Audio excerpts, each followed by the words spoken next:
Good afternoon.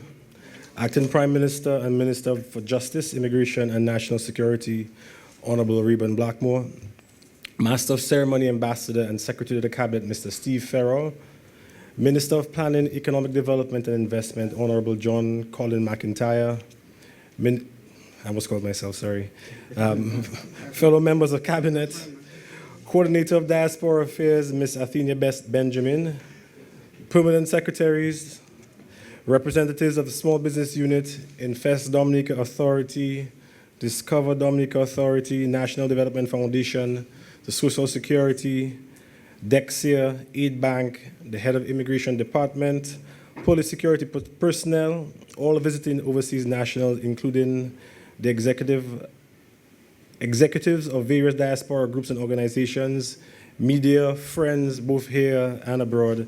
It is a pleasure to be here today to address you. In the post-ERICA period, the key values shaping our planning and action have been mobilization, facilitation, innovation, and advocacy. Consequently, much of our efforts have been focused on mobilizing our partners in order to facilitate the cleanup, assessments, and reconstruction process in a rapid time. Within the first few weeks of ERICA, the Ministry of Tourism and Urban Renewal had completed preliminary estimates of damage for most of the 45 sites and attractions, 96% of the 95 accommodations in pre-ERICA. The facilitation of the reconstruction has meant a relentless effort to seek technical and policy support for the private sector. I will report on a few of these priority sites. The Champagne Boardwalk and Shoreline Restoration.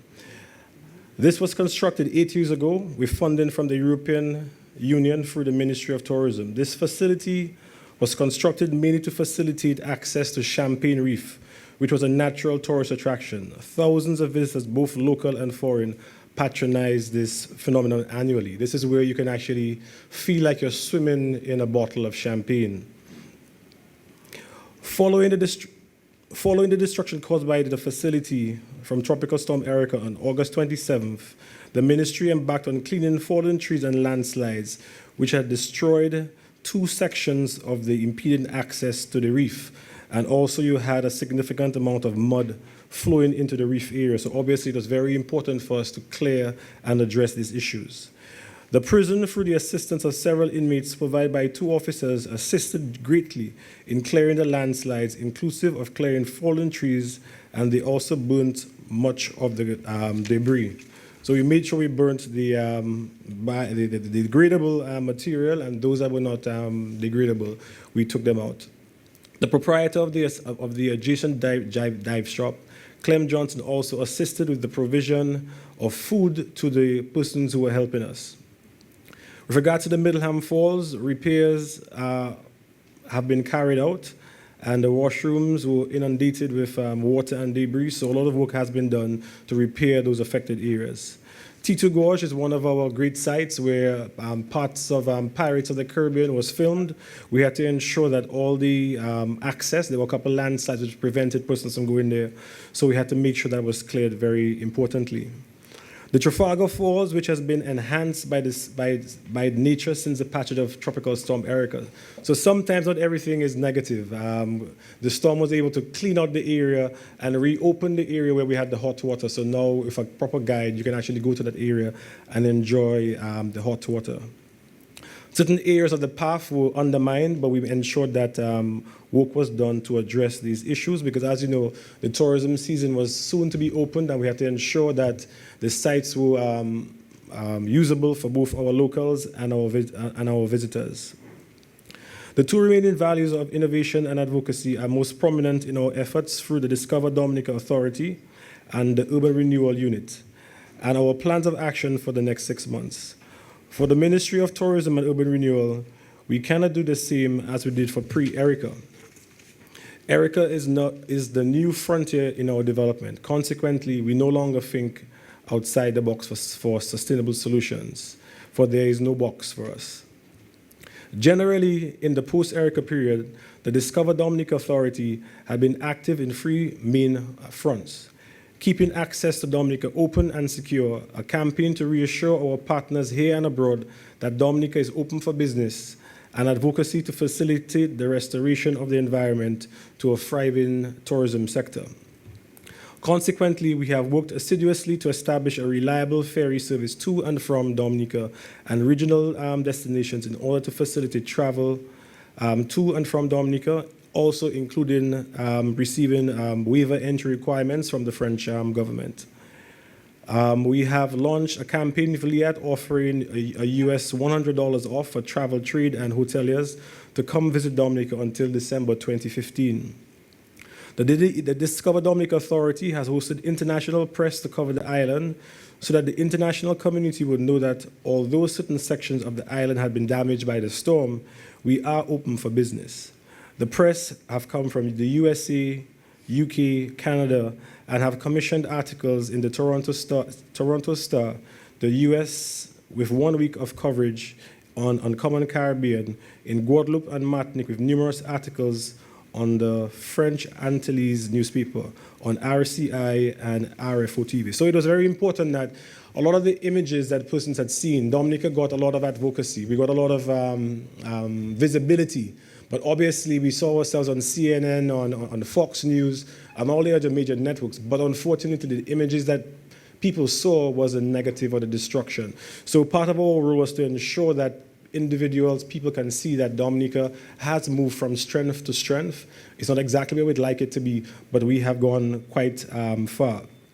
We've also recently launched a social media campaign where individuals can post images showing right after the storm and day after the storm, and that is doing pretty well on social media. So we ask you, those of you who have seen those images, to share it with your friends and family so people are aware that we are back for business.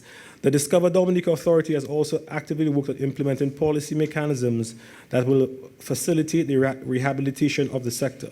In this regard, Cabinet has accepted a proposal that would expedite the processing of requests for concessions to qualified establishments in the sector who are wishing to rebuild after the storm.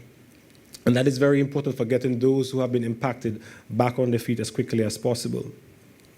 The ministry, in conjunction with the police, the Roseau City Council, Solid Waste Corporation, Prison Services, and parliamentary representative, embarked on a cleanup campaign of the city. As you can well imagine, with all the mud going through the city, there was so much mud all over the place. Take, for example, within 2 days, you had the ferry that had to come to Dominica. So it is imperative that we clean the city as quickly as possible to allow persons to leave Dominica and also come into Dominica.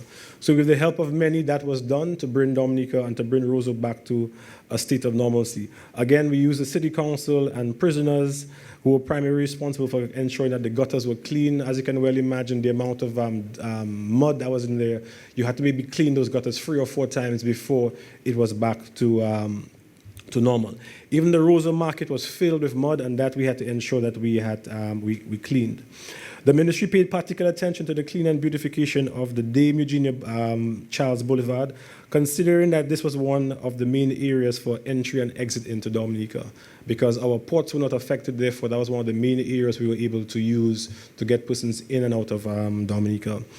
Through our friends, we were also able to have additional ferry service actually coming from Antigua for those persons who were trapped to a certain extent, who wanted to come back home, who were able to come home through that facility. Although not seriously affected, the museum located in the vicinity of the old market was a recipient of a small facelift. We also ensured that it was cleaned and all the stalls, with the help of the vendors themselves, upgraded and repainted so that once the tourism season was open, we could properly welcome our guests. The challenges imposed by the storm required a robust response, and the Ministry of Tourism and Urban Renewal has embraced the challenge. Nothing in life comes easy.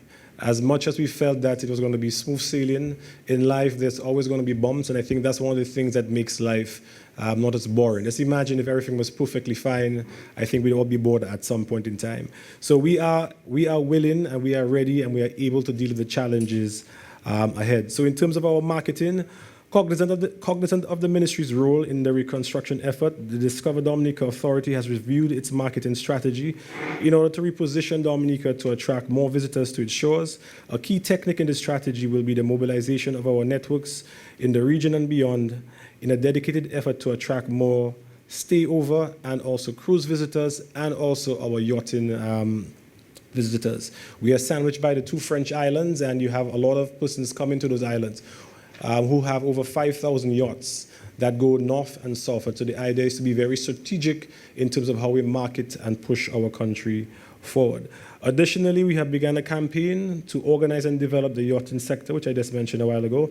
And in collaboration with the DHTA and the DDA, we also have organized special room rates so that persons can come to Dominica, especially those from the French islands, to come and enjoy what Dominica has to offer, and also to see the true power of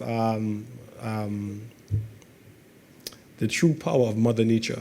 It's an opportunity to truly appreciate the power of Mother Nature and to respect Mother Nature. To complement the efforts of marketing, the staff of the Ministry of Tourism is working assiduously to improve the availability of access to Dominica and also the pricing in Dominica. We are all aware of the challenges that we face, especially with regards to LIAT. So we're constantly working with LIAT to push them to provide us with more flights coming into Dominica. In terms of our regulations, to support these efforts in the wider industry, at the next sitting of Parliament, we will further strengthen legislation in place to allow and to ensure that all actors in the tourism sector adhere to the rules and regulations. Community tourism is also very important, so we look forward to supporting the various communities so that individuals, persons coming to Dominica can come into the communities and truly enjoy what the various committees have to offer. So again, I would like to thank all of you from the diaspora for being here, those of you who are not here, for all the support that you have given to the country of Dominica. It is your country, and not only Dominicans, but also the friends of Dominicans who have really put out their hearts in terms of what they were able to give to Dominicans. So again, thank you very much, and to thank your friends. Have a great day.